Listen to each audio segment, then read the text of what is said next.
Hello students, my name is Abha and in this lecture we are going to understand the periodicity with respect to ionic size.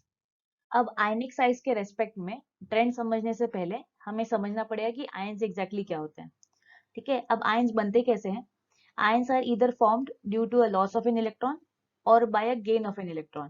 ठीक है, अब depending upon this phenomena, the ion can be classified into two types.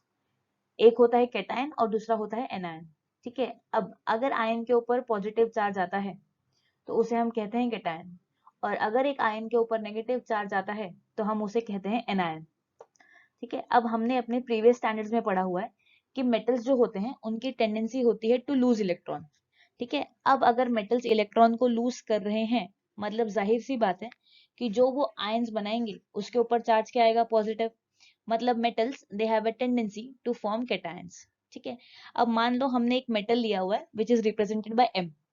Okay, और this metal M is losing n number of electrons. ठीक है, अब ये जितने electrons loose करेगा उतना पॉजिटिव चार्ज इसके ऊपर आ जाएगा. मतलब metals have tendency to form cations. Similarly, non metals की टेंडेंसी होती है टू एक्सेप्ट इलेक्ट्रॉन. ठीक है, अब अगर इलेक्ट्रॉन एक्सेप्ट करेगा तो ये नेगेटिव आयन बनाएगा. मतलब हम बोल सकते हैं कि non metals they have a tendency to form anions. ठीक है, अब मान लो हमारे पास एक नॉन मेटल है जिसको हमने रिप्रेजेंट करा हुआ है A से. ठीक है, अब इसने n नंबर ऑफ इलेक्ट्रॉन्स को गेन किया. ठीक है, अब जितना ये इलेक्ट्रॉन गेन करेगा उतना नेगेटिव चार्ज इसके ऊपर आ जाएगा. ठीक है, मतलब नॉन मेटल्स ने क्या बना लिया? एनायंस. ओके, तो हमने अभी सीखा कि आयन होते क्या हैं और बनते कैसे हैं. ठीक है, now finally we will define what is ionic radius. ठीक है, तो it is a distance from a centre of an ion that is from the nucleus to the outermost shell. तो जो भी डिस्टेंस आएगा उसे हम डिफाइन करेंगे एज एन आयनिक रेडियस. ठीक है, now we will discuss how formation of cation takes place. ठीक है, अब मान लो हमारे पास एक पेरेंट एटम है. ठीक है, अब इस पेरेंट एटम ने एक इलेक्ट्रॉन लूज किया. अब जैसे ही ये इलेक्ट्रॉन लूज करेगा, ठीक है, तो जो आयन बनेगा उसके ऊपर चार्ज क्या आ जाएगा? पॉजिटिव. एंड उसे हम बोलेंगे कैटायन. ठीक है, अब ध्यान में रखने वाली बात यह है कि कैटायन का जो साइज होता है वो हमेशा पेरेंट एटम से छोटा होता है. ठीक है, तो always remember this thing that cation is smaller in size than parent atom. ठीक है, अब ऐसा क्यों? इसको हम समझते हैं थ्रू एन एग्जाम्पल. ठीक है, अब मान लो हम एक एग्जाम्पल ले रहे हैं सोडियम का. ठीक है, sodium is an alkali metal. ठीक है, और इसका जो एटॉमिक नंबर है दैट इज 11. ठीक है, तो इलेक्ट्रॉनिक कॉन्फ़िगरेशन क्या हो जाएगा? 2,8,1. ओके, अब सोडियम क्या ये स्टेबल एटम है? नहीं. ठीक है, तो सोडियम क्या करेगा? स्टेबिलिटी अटेन करने के लिए ये एक इलेक्ट्रॉन को लूज करेगा. ठीक है, तो सोडियम जब एक इलेक्ट्रॉन लूज करता है तो उसके ऊपर चार्ज आ जाएगा Na पॉजिटिव. अब Na प्लस का कॉन्फ़िगरेशन क्या हो जाएगा? It will be 2,8. ठीक है, अब सोडियम जो मेटल है उसके पास 11 इलेक्ट्रॉन्स है. ठीक है, सोडियम कैटायन के पास सिर्फ 10 इलेक्ट्रॉन्स है. ठीक है, पर प्रोटॉन्स तो दोनों के पास सेम ही होगा. इसके पास 11 प्रोटॉन है एंड इसके पास भी 11 प्रोटॉन है. ठीक है, अब देखो कि 11 प्रोटॉन्स जो हैं उनके लिए 10 इलेक्ट्रॉन्स को पुल करना ज्यादा आसान होगा. तो यहाँ पे effective nuclear charge would be more. ठीक है, अब यहाँ पे अगर न्यूक्लियर चार्ज ज्यादा लग रहा है तो ऑब्वियस सी बात है कि कैटायन की जो साइज होगी वो हमेशा पेरेंट एटम से छोटी होगी. Now we will discuss how formation of anion takes place. ठीक है, अब मान लो ये एक पेरेंट एटम है आपके सामने. ठीक है, अब इस पेरेंट एटम में एक इलेक्ट्रॉन गेन हो रहा है इस तरीके से. ठीक है, अब जैसे ही एक इलेक्ट्रॉन गेन होगा तो जो रिजल्टिंग आयन बनेगा उसे हम कहेंगे एनायन. एंड एनायन के ऊपर चार्ज होता है नेगेटिव. ठीक है, अब यहाँ पे ध्यान में ये रखना है कि एनायन का जो साइज होता है that is always greater than the parent atom. ठीक है, तो पेरेंट एटम से बड़ा साइज हमेशा किसका होगा? एनायन का. ठीक है, अब ऐसा क्यों? अगेन इसको भी हम समझते हैं थ्रू एन एग्जाम्पल. ठीक है, अब मान लो एक एग्जांपल ले लिया हमने ऑफ अ क्लोरीन एटम। ठीक है, अब क्लोरीन जो है उसका एटॉमिक नंबर क्या होता है, इट इज 17। ठीक है, तो इसका इलेक्ट्रॉनिक कॉन्फ़िगरेशन क्या हो जाएगा, इट विल बी 2,8,7। ठीक है, again is chlorine stable, no. अब क्लोरीन को स्टेबिलिटी अटेन करने के लिए एक इलेक्ट्रॉन गेन करना है। ठीक है, तो क्लोरीन क्या करेगा, एक इलेक्ट्रॉन गेन करेगा। ठीक है, और ये बन जाएगा क्लोराइड आयन। ठीक है, विच इज एन एनायन। अब यहाँ पे इलेक्ट्रॉनिक कॉन्फ़िगरेशन हो जाएगी 2,8,8। ठीक है, अब यहाँ पे आप देखोगे तो देयर इज 17 इलेक्ट्रॉन्स।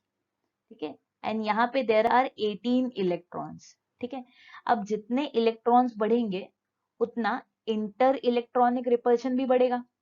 ठीक है, और यहाँ पे अगर आप देख रहे हो तो क्लोरीन एटम के पास भी 17 प्रोटॉन्स हैं एंड क्लोराइड आयन के पास भी 17 प्रोटॉन्स है।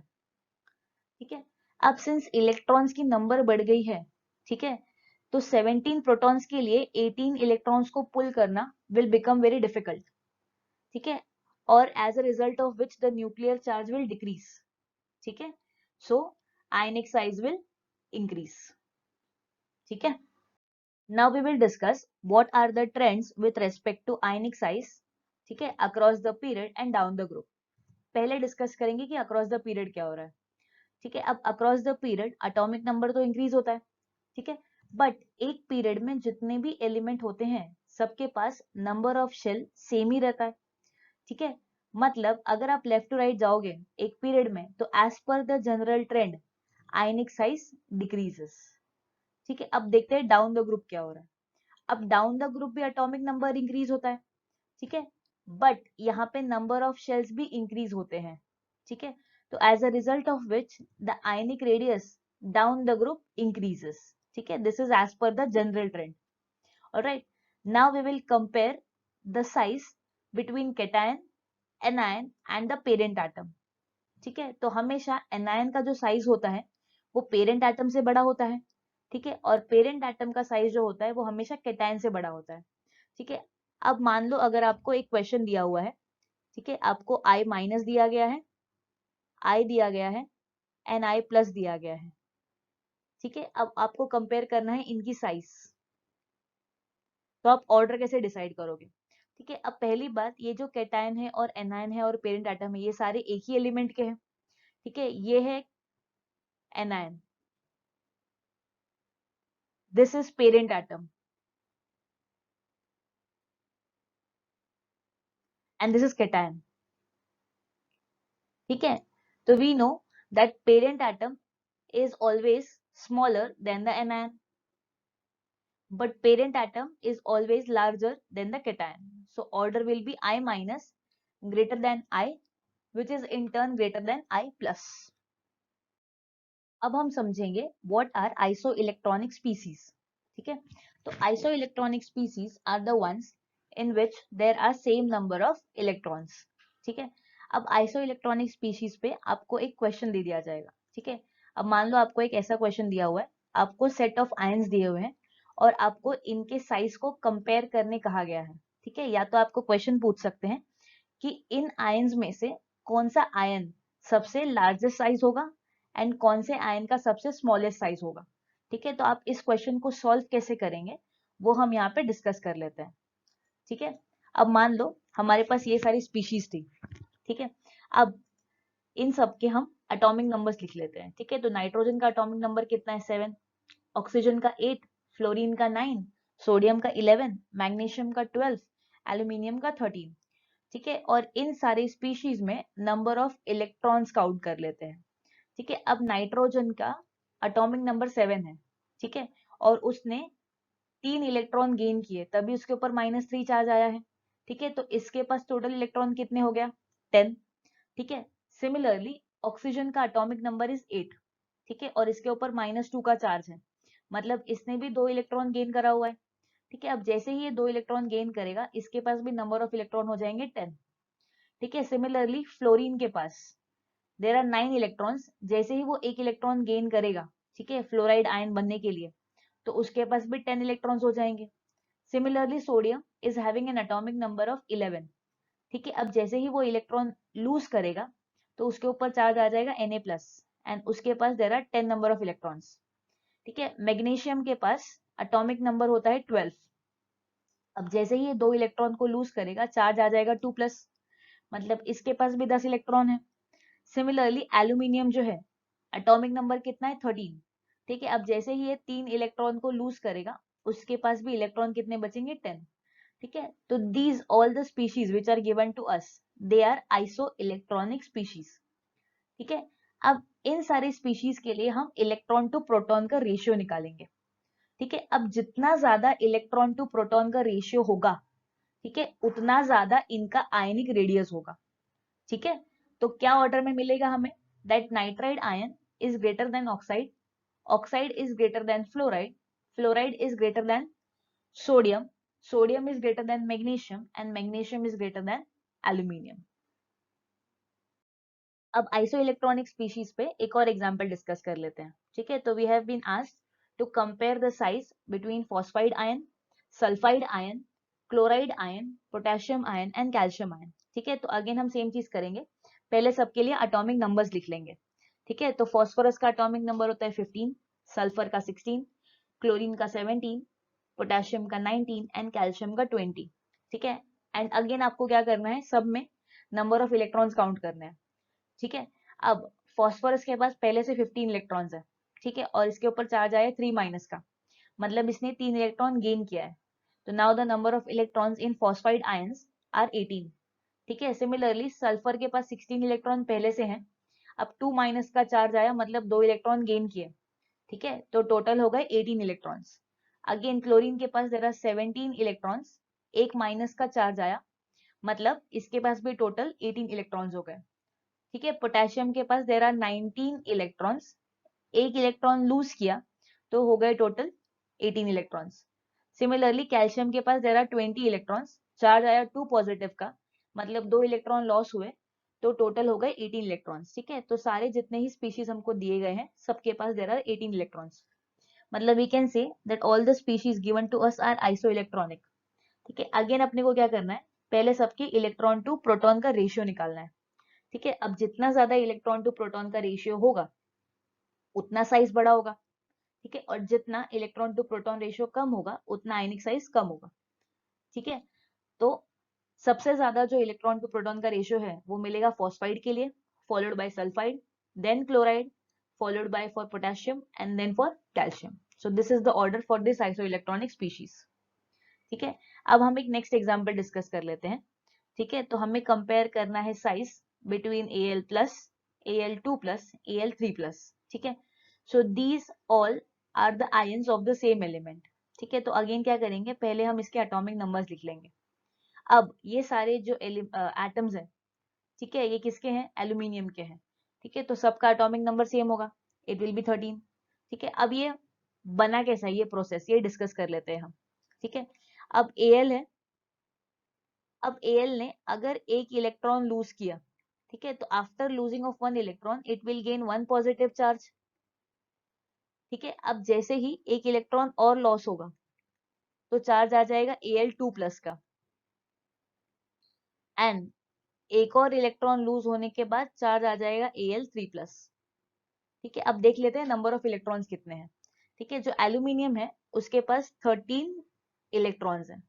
अब एक इलेक्ट्रॉन लॉस होने पे चार्ज आया 1 पॉजिटिव का, तो यहाँ पे हो गए 12 इलेक्ट्रॉन्स। सिमिलरली एक और इलेक्ट्रॉन लॉस हुआ, 2 पॉजिटिव चार्ज हुए, तो यहाँ पे हो गया 11 इलेक्ट्रॉन्स। ठीक है, एंड Al3+ के पास एक और इलेक्ट्रॉन लूज होने पे हो गए 10 इलेक्ट्रॉन्स। ठीक है, अब यहाँ पे ध्यान से देखिए कि यहाँ पे नंबर ऑफ इलेक्ट्रॉन्स अलग है। ठीक है, so these are not isoelectronic species, these are ions of the same element. ठीक है, तो अगेन आपको क्या करना है, इलेक्ट्रॉन टू प्रोटॉन का रेशियो निकालना है। ठीक है, जितना ज्यादा इलेक्ट्रॉन टू प्रोटॉन का रेशियो होगा उतना आयनिक साइज लार्ज होगा, एंड जितना इलेक्ट्रॉन टू प्रोटॉन रेशियो कम होगा उतना आयनिक साइज कम होगा। ठीक है, तो again we are getting that Al plus is greater than Al2 plus, Al2 plus is greater than Al3 plus. ठीक है, next example we have, here we have to compare the ionic size of N minus, N2 minus, N3 minus. ठीक है, तो again ये सारे जो ions है ये सेम एलिमेंट के हैं, which is nitrogen. Nitrogen atomic number कितना है इसके पास? 7, मतलब इसके पास 7 इलेक्ट्रॉन है। अब जैसे ही एक इलेक्ट्रॉन गेन किया तो ये बन जाएगा N माइनस, तो इलेक्ट्रॉन कितने हो गए? 8। अब एक और इलेक्ट्रॉन अगर इसने गेन किया तो चार्ज आ जाएगा N2 माइनस, तो हो गए 9 इलेक्ट्रॉन्स। ठीक है, अब एक और इलेक्ट्रॉन गेन करने पे ये बन गया N3 माइनस एंड इसके पास हो गए 10 इलेक्ट्रॉन्स।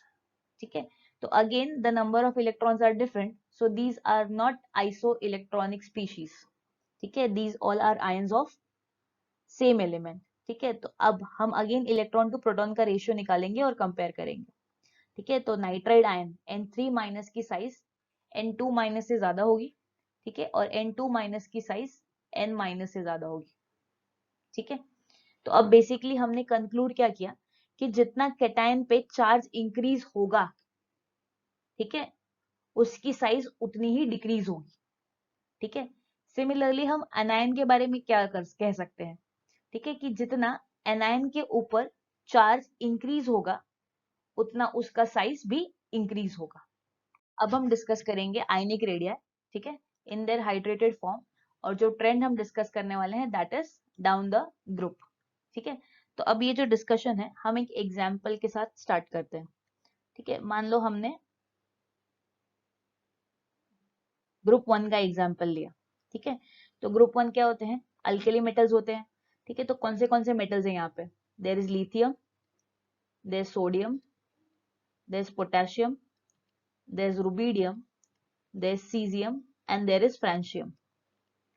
ठीक है, अब ये सारे जो है इनके पास एक इलेक्ट्रॉन होता है वैलेंस शेल में। ठीक है, तो सबकी टेंडेंसी क्या होती है? They want to donate 1 electron and they want to gain +1 charge. ठीक है, तो सारे जो आयन बनाएंगे वो क्या बनेगा? Li plus, Na plus, K plus, Rb plus, Cs plus, NFr plus. ठीक है, अब मैं अगर आपको पूछूं कि आप मुझे आयनिक साइज का ऑर्डर बताएंगे यहाँ पे, ठीक है, कि क्या है, तो आप मुझे क्या बोलोगे? That Li plus is smaller than Na plus, Na plus is smaller than K plus, K plus is smaller than Rb plus, Rb plus is smaller than Cs plus, and Cs plus is smaller than Fr plus। ठीक है, अब ऐसा क्यों? Because down the group number of shell increases। ठीक है, अब जितना ज्यादा शेल होंगे उतना आयनिक साइज बड़ी होनी चाहिए थी। ठीक है, बट यहाँ पे ध्यान दीजिए कि हम यहाँ पे हाइड्रेटेड आयंस का रेडियाई डिस्कस कर रहे हैं। ठीक है, अब हाइड्रेटेड आयन का ऑर्डर डिस्कस करने से पहले हमें समझना पड़ेगा कि ये हाइड्रेशन, ये कंसेप्ट क्या है। ठीक है, तो हाइड्रेशन ये कंसेप्ट क्या होता है? अगर आप कोई भी आयनिक कंपाउंड को वाटर में डिसॉल्व करेंगे तो होता क्या है कि ये जो आयंस होते हैं, कैटायंस और एनायंस, इनको वाटर के मॉलिक्यूल्स सराउंड कर लेते हैं। ठीक है, और इस प्रोसेस को हम कहते हैं हाइड्रेशन। ठीक है, ऐसा क्यों होता है? बिकॉज वाटर का जो मॉलिक्यूल है it itself is a dipole, मतलब ऑक्सीजन यहाँ पे है और इससे 2 हाइड्रोजन लगे हुए हैं। ठीक है, तो ये एग्जाम्पल हो गया एक पोलर कोवेलेंट बॉन्ड का। ठीक है, एंड हमको पता है कि ऑक्सीजन की इलेक्ट्रोनेगेटिविटी हाइड्रोजन से ज्यादा है। ठीक है, तो ऑक्सीजन वाले एंड को चार्ज क्या आएगा? पार्शियल नेगेटिव, एंड हाइड्रोजन वाले एंड को चार्ज आ जाएगा पार्शियल पॉजिटिव। ठीक है, तो हम यहाँ पे डिस्कशन कर रहे हैं कैटायन का। ठीक है, अब जैसे ही कैटायन को पानी में डिसॉल्व करेंगे तो कैटायन के ऊपर चार्ज आएगा पॉजिटिव, तो इसके तरफ वाटर का कौन सा एंड आ जाएगा? ऑक्सीजन वाला एंड। मतलब इस तरीके से वाटर मॉलिक्यूल्स कैटायंस को सराउंड कर लेंगे। ठीक है, क्यों? Because opposite charges they attract each other. ठीक है, तो कैटायन के ऊपर चार्ज क्या है? पॉजिटिव। ठीक है, और सारे जितने भी हम लोगों ने ऑक्सीजन लिखे हैं तो उसके ऊपर चार्ज क्या है? Partial negative. ठीक है, तो यहाँ पे जिस तरीके का अट्रैक्शन है इसे कहा जाता है this is ion dipole interaction. ठीक है, डाइपोल किसका है, वाटर का। ठीक है, और आयन क्या है यहाँ पे, कैटायन। ठीक है, तो इस तरीके का आयन डाइपोल इंटरैक्शन होता है और इस फेनोमेना को हम कहते हैं हाइड्रेशन। ठीक है, अब यहाँ पे समझने वाली बात यह है कि जितना आयन का साइज छोटा होगा उतना उसके ऊपर चार्ज डेंसिटी ज्यादा होगी।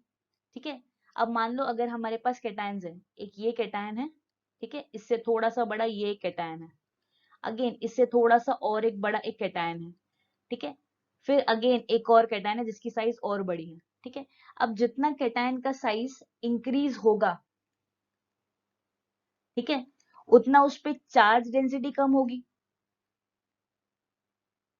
ठीक है, अब चार्ज डेंसिटी का कम होना मतलब क्या, कि उसके चार्ज उतना ज्यादा फैल जाएंगे, स्प्रेड हो जाएंगे। ठीक है, और जितना चार्ज डेंसिटी कम होगा उतना हाइड्रेशन भी कम होगा, मतलब उतना वो वाटर के मॉलिक्यूल्स को अट्रैक्ट नहीं कर पाएंगे।